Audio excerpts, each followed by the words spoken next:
Պարոն Վարդանյան, երկու օր առաջ Իշխան Սաղաթելյանը Սամվել Կարապետյանի հետ կապված այդ իրադարձությունների ֆոնին ասաց, որ տարբեր քննարկումներ են գնում, նաև գործողությունների անցնելու հետ կապված, կարող եք որոշակի փակագծեր բացել, ինչի մասին է խոսքը, ում մասին է, ում հետ են քննարկումները, երբ կլինեն գործողություններ, թե ոչ։ Տեսեք, այսպես ձևակերպեմ։ Սամվել Կարապետյանը կալանավորված է, նրան տեղափոխել են Արմավիր քրեակատարողական հիմնարկ, գիտեք որտեղ է գտնվում, ենթադրում եմ, որ Արմավիր են տեղափոխել, որ հանկարծ մարդ չհավաքվի, միտինգներ, ցույցեր չլինեն, թեև այդ բանը ասում եմ, մենք ժողովրդական երկիր ենք եւ յուրաքանչյուր ոք ունի կարծիք այդ արտահայտելու հանրահավաքներ կազմակերպելու իրավունք։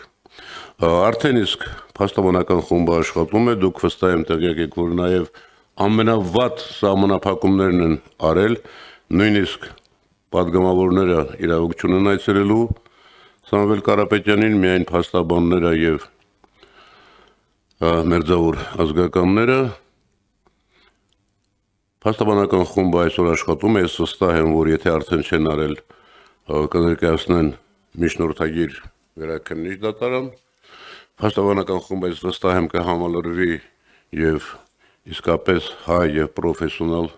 եւ ոչ միայն ենթադրում եմ փաստաբաններ կզբաղվեն գործով, իսկ ձեր նշած խնդիրները